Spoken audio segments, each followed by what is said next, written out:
To all my friends, आज मैं Facebook live में आ रहा हूँ। मुझे दो मैसेज देना है। सबसे पहले कल ईद है और ईद के लिए मैं अपने सब मुसलमान भाई बहन को हमारे त्रिपुरा मोथा की तरफ से I would like to wish you all the best हो ईद, बकरी ईद।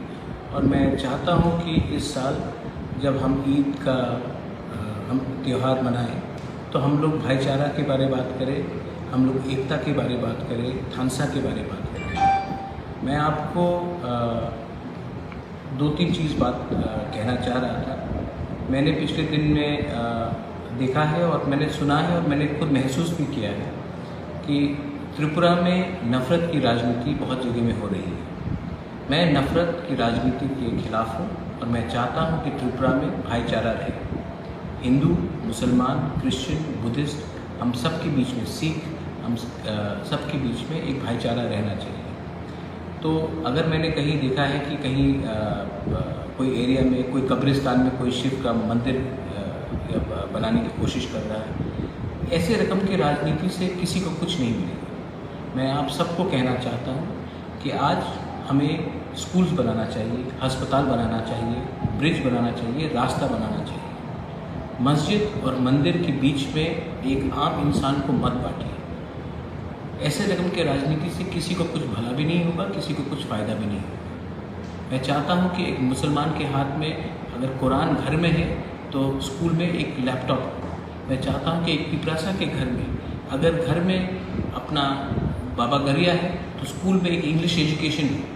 हम धर्म को लैंग्वेज के संग कभी लिंक नहीं करते। मैं चाहता हूँ कि हमारे लोगों को भी इंग्लिश एजुकेशन मिले। मैं चाहता हूँ कि जो हमारे बंगाली यूथ्स हैं उनको भी अगर बाहर जाना है तो उनके पास एक डिग्री होना चाहिए जहाँ में उनको नौकरी मिल सके, जहाँ में सब लोग उसका डिग्री का सम्मान करें। तो इस ईद के अवसर में मैं सबको एक ही अपील करना चाहता हूँ, प्लीज़ बी यूनाइटेड। बहुत लोग सिस्टम में गंदे हैं जो सिस्टम का फ़ायदा लेकर असली इशू में बात नहीं करते।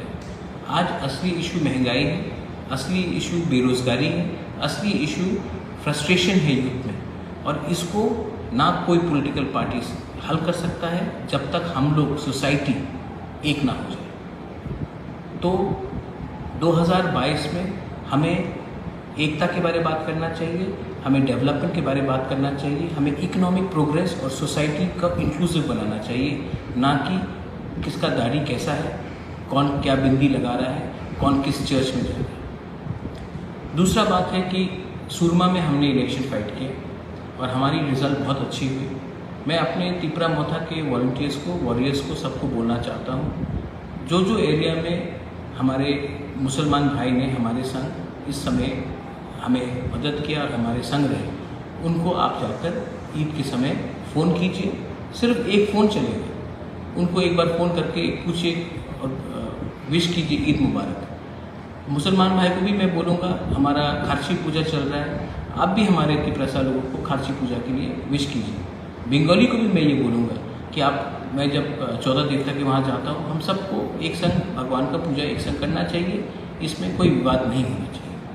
मैं त्रिपुरा में उन्नति चाहता हूँ and I want prosperity and I want a state to develop. And of course हमारा जो पॉलिटिकल फाइट है फॉर ग्रेटर त्रिपुरा लैंड वो चलते रहेगा, वो उसमें हम कॉम्प्रोमाइज़ कभी नहीं करेंगे, क्योंकि ये हमारा आइडियोलॉजिकल डिमांड है। लेकिन जब तक ये हमें नहीं मिलता है, हमें फोकस करना चाहिए कि हमें तोड़ने के लिए कौन हमारे पीछे है। जो हमें तोड़ना चाहते हैं वो हमें कमज़ोर करना चाहते हैं। जो हमें तोड़ना चाहते हैं वो चाहते नहीं हैं कि हम लोग एक हों, और मैं चाहता हूँ कि हम सब एक होकर आगे बढ़ें। ये मेरा मैसेज है ईद के लिए। Once again Eid Mubarak to all my Muslim friends. And Kharchi के अवसर में मैं सबको, अपने त्रिपुरा को, अपने त्रिपुरा के लोगों को मैं विश करना चाहता हूँ। और आखिर में मेरा एक फाइनल अपील है कि एक संग रहे, भाईचारा को बढ़ाए और ईद के अवसर में थानसा को और स्ट्रॉन्ग करें। बेलाई नो हम